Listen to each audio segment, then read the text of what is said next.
샬롬 류 선생의 구속사 천국열차 유도순 목사님의 신구약 성경 파노라마를 낭독하는 시간입니다. 지금은 야고보서 파노라마 3장입니다. 선생된 자가 더 큰 심판을 받으리라.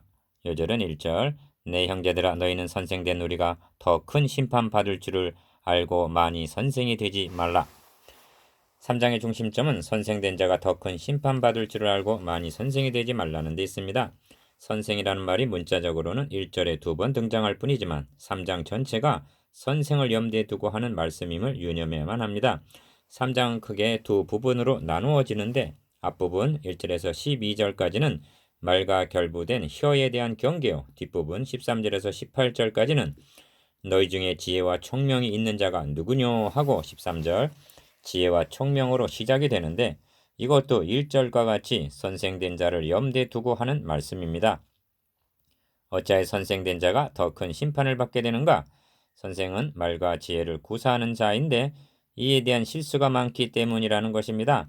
한마디로 3장은 지도자가 된다는 것은 막중한 책임을 수반한다는 점을 경고하고 있는 것입니다. 이를 두 단원으로 나누어 상고하겠습니다. 첫째 단원 1절에서 12절 선생된 자의 말의 실수, 둘째 단원 13절에서 18절 위로부터 난 지혜와 세상적인 지혜. 첫째 단원 1절에서 12절 선생된 자의 말의 실수. 우리가 다 실수가 많으니 만일 말이 실수가 없는 자면 곧 온전한 사람이라 능히 온 몸도 굴레 씌우리라. 2절 1. 첫째 단원의 중심점은 선생된 자의 말의 실수에 있습니다. 선생된 자는 말 실수만 하지 않으면 되는 것이 아닙니다. 행위에 있어서도 각별히 조심해야 하는 주목의 대상입니다. 그런데 어찌하여 말의 실수를 꼽고 있는가? 선생과 말의 실수를 결부시키고 있다는 것은 단순한 도덕적인 실수가 아니라 그가 증거하는 설교와 결부되는 것으로 보아야만 합니다. 이 점이 더 큰 심판 받을 줄을 알고 많이 선생되지 말라는 말씀이 있습니다. 1절 하반절 2. 야고보는 교훈들을 불변의 진리에 근거해서 말씀하고 있습니다. 1장은 자기의 뜻을 좇아 진리의 말씀으로 우리를 낳으셨느니라 한 1장 18절 말씀을 중심으로 전개를 했고 2장은 영광의 주 곧 우리 주 예수 그리스도를 믿는 믿음을 너희가 받았으니 한 2장 1절 전제하에 전개해 나갔습니다. 이제 3장 이르러서는 선생된 우리가 더 큰 심판받을 줄을 알고 많이 선생이 되지 말라 합니다. 이렇게 말씀하는 1장에서 3장까지의 맥락을 생각해보면 기어 진리의 말씀으로 우리를 낳으셨느니라 한 1장 18절 거듭남도 설교를 통해서요. 니은 우리 주 예수 그리스도를 믿는 믿음을 너희가 받았으니 한 2장 1절 믿음도 설교와 결부됨을 명심해야만 합니다. 그런데 선생된 자가 말에 실수를 한다면 어떻게 되겠는가를 생각해 보십시오. 3. 우리가 다 말 실수가 많으니 만일 말에 실수가 없는 자면 곧 온전한 사람이라 합니다. 2절 상반절 야고보는 자신까지를 포함해서 지도자들에게 실수가 많음을 인정합니다. 그리고 많은 실수 중에서 기억, 만일 말에 실수가 없는 자면 하고 2절 상반절 첫째로 말의 실수를 들고 있습니다. 그렇다면 선생된 자의 말의 실수가 무엇을 의미하는 것일까? 니은 여기에는 윤리적인 면도 포함이 됩니다만 치명적인 실수는 다른 복음, 변질된 복음, 갈라디아서 1장 7절에서 8절 말씀의 혼자, 고린도 후서 2장 17절 철학, 초등학문과 같은 골로새서 2장 8절 하나님의 말씀에 대한 실수임을 간과하지 말아야 할 것입니다. 이 점이 지옥불에서 나느니라 6절 죽이는 독이 가득한 것이라는 8절 표현에 암시되어 있습니다. 진리의 말씀에 대한 실수를 염두에 두지 않았다면 이처럼 극단적인 표현은 하지 않았을 것입니다. 4. 말의 실수가 없는 자면 곧 온전한 사람이라 합니다. 2절 중반절 기억 온전한 사람이라는 표현에서 신앙 인격을 생각하게 합니다. 바울은 너가 율법에 있는 지식과 진리의 규모를 가진 자로서 소경의 길을 인도하는 자의 어둠에 있는 자의 빛이요 어리석은 자의 훈도요 어린아이의 선생이라고 스스로 믿으니 그러면 다른 사람을 가르치는 너가 너 자신을 가르치지 아니하느냐 하고 묻고 있습니다.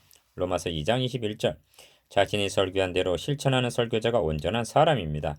만일 그렇게 하지 않는다면 이것도 선생된 자가 더 큰 심판을 받게 되는 말의 실수인 것입니다. 이 사람의 경건은 헛것이라 한 1장 26절의 말을 바꿔 말하면 이 사람의 설교는 헛것이라가 되는 것입니다. 가능하면 선생이 되지 말라. 1. 어찌하여 많이 선생이 되지 말라 하는가? 그것은 당시에 선생이 되려오는 자가 많았기 때문일 것입니다. 왜 그런가? 구약교회 지도자들인 제사장, 장로, 서기관 등이 된다는 것은 신분에 의한 승계로 이루어지기 때문에 평민은 엄두도 내지 못할 일이었습니다. 그런데 그리스도의 십자가는 중간에 막힌 담을 헐어버리셨습니다. 그리하여 어부 세리 같은 사람들이 사도가 되었고 성도들을 가리켜 왕 같은 제사장들이라고 말씀합니다. 그리고 세상에 미련한 것들, 약한 것들, 천한 것들, 없는 것들을 택하사 있는 것들을 폐하려 하시나니 하고 격려합니다. 고린도전서 1장 27절에서 28절. 이것은 진리였고 복음입니다. 2. 그러나 거짓된 인간들은 복음을 곡해했듯이 우리의 시킨 것도 없이 나가서 말로 너희를 괴롭게 한 사도행전 15장 24절 그런 자들이 많이 있었던 것입니다. 그리하여 거짓 교사들이 난무했고 말의 오염이 홍수를 이루고 있었던 것입니다. 이러한 음조가 3장 전체 흐르고 있습니다. 그리고 이 점은 한국교회가 더욱 심각할 정도로 당면한 문제이기도 한 것입니다. 3. 야고보는 교회 문제점이 누구에게 있는가를 정확하게 간파하고 있는 것입니다. 교회 개혁을 부르짖고 있지만 그것은 알고도 못하고 있는 것입니다. 왜냐하면 개혁되어야 할 대상이 지도자들 자신이기 때문입니다. 그들은 입으로만 개혁하면서 결단을 내리지를 못하고 현실에 안주하고 있는 것입니다. 3장에서 이 병폐를 볼 수 있어야만 합니다. 4. 야고보는 비유를 들어 가공할 혀의 위력을 경고합니다. 다시 상기시킵니다만 본문을 상고할 때 우선적으로 설교자의 혀를 염두에 두어야만 한다는 점입니다. 기억, 우리가 말을 순종케 하려고 달리는 말, 그 입에 재갈 먹여 온몸을 어거하지만 3절 그러나 혀는 능히 길들일 사람이 없나니 합니다. 8절 상반절 니은 또 배를 보라 그렇게 크고 광풍이 밀려가는 것들을 지극히 작은 키로 사공의 뜻대로 운전하나니 4절 지긋 이와 같이 혀도 작은 지체로 돼 큰 것을 자랑하도다. 보라 어떻게 작은 불이 어떻게 많은 나무를 태우는가. 5절 거대한 화물선의 방향을 지배하는 것은 놀라울 정도로 지극히 작은 키에 의해서요.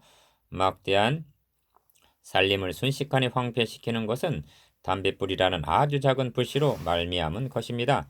작은 지체인 혀의 영향력 1. 혀를 배의 키와 살림을 태우는 불에 비유해서 말씀하는 의도는 작은 것이 큰 영향력을 행사하는 것을 나타내기 위해서입니다. 여기에 설교의 실수가 얼마나 비극적인 결과를 가져오는가 하는 점이 나타납니다. 기억, 예루살렘을 멸망시키고 성전을 불태우고 백성들을 포로로 끌려가게 한 것은 한치밖에 안 되는 거짓 선지자들의 혀입니다. 에가서 2장 14절 니은 재차 예루살렘을 멸망시키고 성전을 불태우고 천국문을 닫아 너희도 들어가지 않고 들어가려 하는 자도 들어가지 못하게 한 것도 설교자의 작은 혀였습니다. 2. 혀도 작은 지체로 돼 큰 것을 자랑하도다 합니다. 5절 상반절 얼마나 자랑하는가? 기억 혀는 불의의 세계라. 니은 혀는 온몸을 더럽히고 디귿 생의 바퀴를 불사르라니. 리을 그 사르는 것이 지옥불에서 나느니라. 미음 쉬지 아니하는 악이요. 비읍 죽이는 독이 가득한 것이라 합니다. 8절 이런 가공할 만한 영향력을 미치는 것은 평신도들의 혀가 아닙니다. 강단에 서 있는 선생들의 혀임을 명심해야만 합니다. 3. 이 점을 바울 서신에서도 생생하게 볼 수가 있습니다. 기억 저희 말은 독한 창질에 썩어져 간과 같은데 그 중에 후메네오와 빌레도가 있느니라. 디모데후서 2장 17절 니은 저희의 입을 막을 것이라. 이런 자들이 더러운 일을 취하려고 마땅치 아니한 것을 가르쳐 집들을 온통 엎드려 치는도다. 디도서 1장 11절 디귿 저런 사람들은 거짓 사도요 교율의 역군이니 자기를 그리스도의 사도로 가장하는 자들이니라. 이것이 이상한 일이 아니라 사단도 자기를 광명의 천사로 가장하나니. 고린도후서 11장 13절에서 14절 리을 우리는 수단 사람과 같이 하나님의 말씀을 혼잡하게 하지 아니하고 고 순전함으로 하나님께 받은 것 같이 하나님 앞에서와 그리스도 안에서 말하노라. 고린도후서 2장 17절 미음 내가 여러 번 너에게 말하였거니와 이제도 눈물을 흘리며 말하노니 여러 사람들이 그리스도 십자가의 원수로 행하느니라.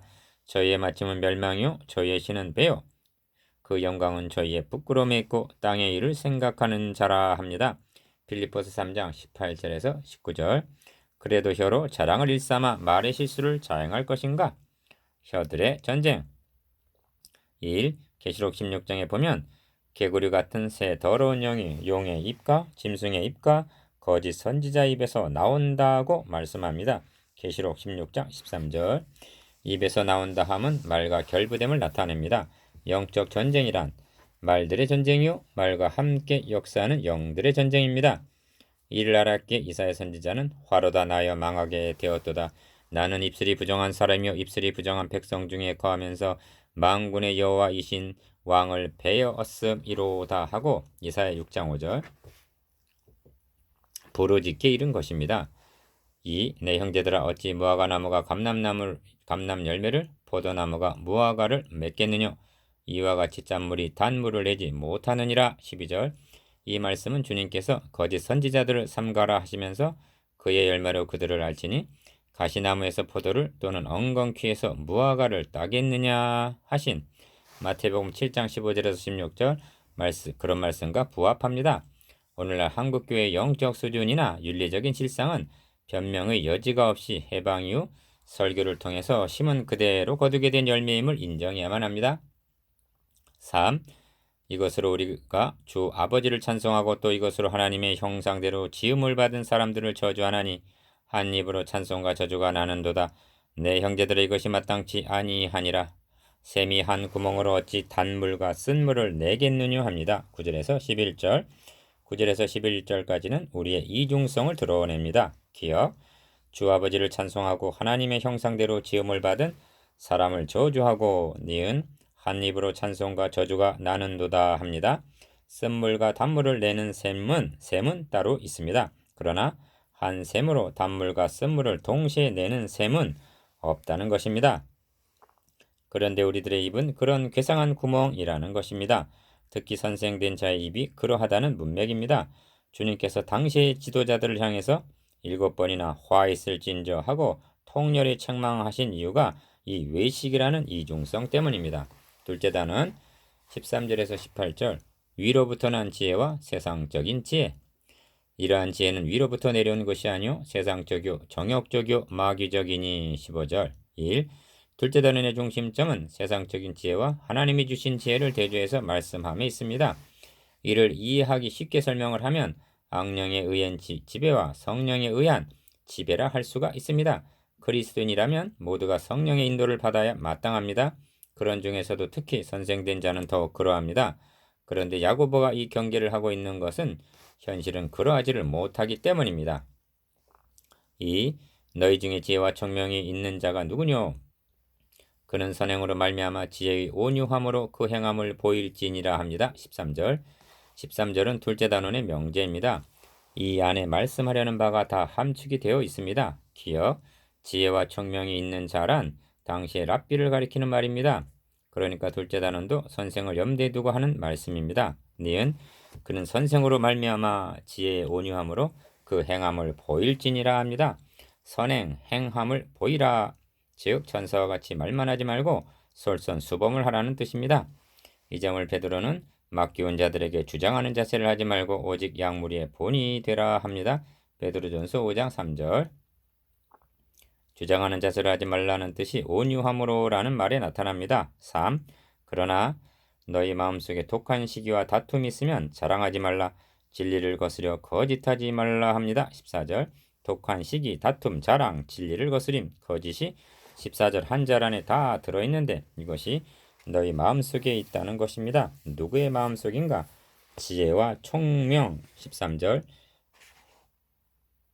지혜와 총명이 있다는 지도자들입니다. 4. 이러한 지혜는 위로부터 내려오는 것이 아니요 세상적이요 정욕적이요 마귀적이니 시기와 다툼이 있는 곳에는 요란과 모든 악한 일이 있음이니라 합니다.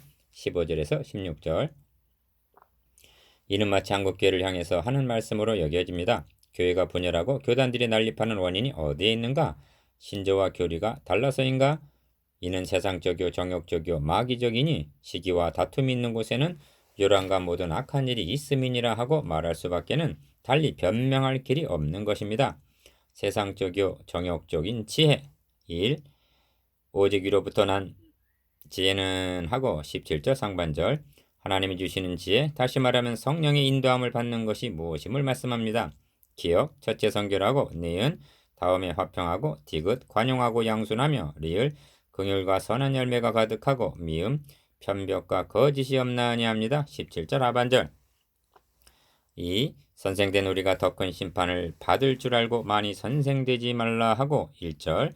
시작한 3장은 화평케 하는 자들은 화평으로 심어 의의 열매를 거두느니라 하고 마치고 있습니다. 18절. 선생된 우리가 말의 실수를 범하지 않고 위로부터 난 지혜로 17절 같이만 한다면 교회는 화평할 것이요 더 큰 심판이 아니라 더 큰 상급을 받게 될 것입니다.